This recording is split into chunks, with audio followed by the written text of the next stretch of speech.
അറിയാവുന്ന മാത്രം നിൽക്കുക, നോർമലായിട്ട് വരിക, ഒന്ന് എൻജോയ് ചെയ്ത് ഫാമിലിയായിട്ട് വന്നിട്ട് പോകാൻ പറ്റുന്ന നല്ല ഒരു സ്ഥലമാണ് മുനട്ടാംപാറ എന്ന് പറയുന്നത്.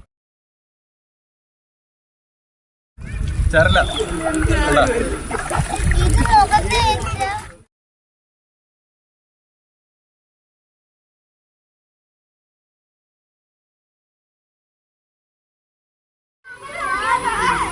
ഹായ്, നമസ്കാരം.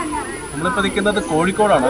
കോഴിക്കോടിൻ്റെ ചരിത്ര പ്രസിദ്ധമായ മുനട്ടാംപാറ എന്ന് പറയുന്ന ഒരു ഡാമുണ്ട്. വിനോദസഞ്ചാരികളൊക്കെ ഒരുപാട് വരുന്ന ഒരു ഡാമിൻ്റെ പ്രദേശമാണ്. അവിടെ ഞാനിപ്പോൾ നിൽക്കുകയാണ്. നമ്മൾ കോഴിക്കോട് നമ്മുടെ ഭാര്യ പിതാവിൻ്റെ കുടുംബത്തിൽ വന്നതാണ്. അപ്പം ഈ കാഴ്ചകളൊക്കെ നിങ്ങളിലേക്ക് എത്തിക്കാൻ വേണ്ടിയാണ് ഞാൻ വീഡിയോ ചെയ്തത്. എൻ്റെ ഭാര്യ, എൻ്റെ മകള്, അളിയൻ്റെ മോനാണ് ഇപ്പോൾ വീഡിയോ ചെയ്യുന്നത്. പിന്നെ അളിയനുണ്ട്, അളിയൻ്റെ വൈഫുണ്ട്. അപ്പം ഒരല്പസമയം ചില കാഴ്ചകളൊക്കെ നിങ്ങളെ എത്തിക്കാൻ വേണ്ടിയാണ് ഞാൻ ഈ വീഡിയോയിലേക്ക് വരുന്നത്. എന്തായാലും ഇത് കണ്ടോ, ഇനി കുളിക്കാൻ പറ്റുന്ന അസാധ്യമായി ചരലാണ് മുനട്ടാംപാറ എന്ന് പറയുന്ന ഒരു ഡാമാണ്. പ്രത്യേകിച്ച് ശ്രദ്ധിക്കേണ്ട ഒരു കാര്യം എന്ന് പറഞ്ഞാൽ ഇവിടെ മഴ പെയ്യുന്ന സമയത്ത് അതിമനോഹരമാണ്. ഇതിപ്പോൾ ഒരുപാട് വേനലായതുകൊണ്ട് വറ്റിക്കിടക്കുകയാണ്. മഴ സമയത്ത് വന്നു കഴിഞ്ഞാൽ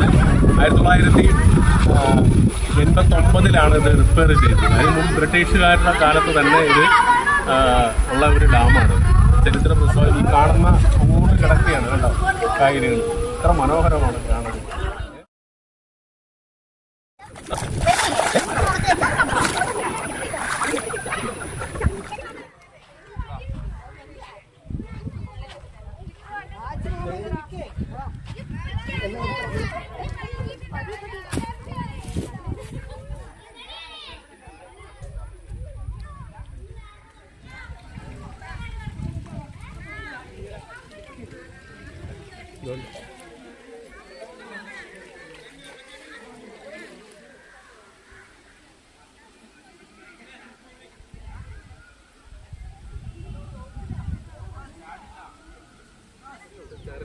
ഇപ്പം വെള്ളം കുറവാണ്, വേനലായതുകൊണ്ട്. വേനൽ മഴ പെയ്യുവാണെങ്കിൽ കൃത്യമായിട്ട് നല്ല വെള്ളമായിരിക്കും ഇവിടെ.